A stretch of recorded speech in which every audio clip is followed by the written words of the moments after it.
maanta oo taariikhdu tahay 15 bisha toddobaad waxaa muddo 120 maalmood ay ka harsan tahay waqtiga u asdaysan inay dhacdo doorashada madaxweynaha Soomaaliland oo ah 5 sanaba hal mar waxaana isla maanta ku eg waqtiga kama dambaysta ah ee laga rabo in guddiga doorashooyinka caymaan waqtiga la qabanayo doorashada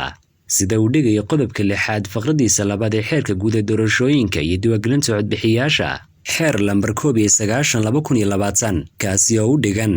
guddiga doorashooyinku waa inay caymaan waqtiga doorashada 120 maalmood ka hor waqtiga doorashadu dhacayso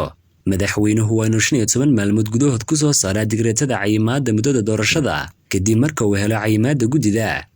Somaliland ilaa iyo hadda ma jiro guddi doorasho dhammaystiran oo go'aan ka gaadhay qabsoomidda doorashooyinka waxaana kaliya la ansixiyay oo la dhaariyay 4 xubnood oo guddida halka xubnihii kale aan xataa weli la ansixin khilaafka siyaasadeed ee u dhaxeeya xukuumadda iyo mucaaradka ayaan isna weli heshiis laga gaadhin waxaana socda kulankii afraad ee loo ballamay wixii ka dambeeyay markii ergada dhexdhexaadintu ay soo galeen hawsha saddexdii kulan ee ka horreeyay kan hadda socda ayaa u muuqday kuwo la isugu soo dhawaaday sida laga dheehanayay sawirada iyo muuqaalada laga soo qaaday kulamadaasi balse ma jirin xogo dhammaystiran oo caddayn kara qodobada shir walba la iskula qaatay oo aan ka ahayn ku ballamidda maalinta xigta ka hor intii aanay bilaamin kulamadani waxa kaalin isu soo dhaweyn dhinacyada ah waday ergasi iskooda isu xilqaantay oo ay kalsooni siiyeen mucaaradka iyo xukuumaddu kadib markii ay Somaliland cagaha la gashay xiisad siyaasadeed oo sababtay in mucaaradku ku baaqan banaanbaxyo lagaga soo horjeedo xukuumadda taasoo sababtay in xukuumadduna dhinaceeda qaado tallaabo ay kaga hortagayso ficilada mucaaradka iyo taageerayaashooda madaxweynaha Somaliland Muuse Biixi Cabdi ayaa 7 bishii Maarch ee sanadkan sheegay in doorashada ururadu tahay mid ugu soo horeynaysa la qabanayo ka horta madaxweynaha isla markaana saddexda urur ee ka soo baxay noqonayaan xisbiyada u tartamaya doorashada madaxweynaha oo uu sheegay inay dhacayso 13 bisha November ee isla sanadkan saddexda doorashada ugu soo socda waxa uu soo dhigtay xisbiyada haddii aan la yiraahdo June bisha la yiraahdo iyo ugu dambeeyay May waxay guddiga ku dhawaaqi doontaa inay diiwaangeliyaan oo ay tartamayaan xisbiyada ururada marka laga bilaabo xisbiyada waa saddex xisbi jira waxay xuquuq u qorayaan ururada waa inay ururada tartamaan saddex xisbi soo baxay islaayoo taa ugu jiro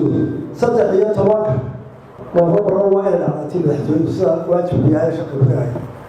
xisbiyada mucaaradka ah ayaa kadib dhinacooda ka soo horjeestay hadalka madaxweynaha iyagoo sheegay in aanay aqbalin doorasho ka soo horeysa midda madaxtooyada ee 13 November shacbiga Somaliland waxaan u sheegayaa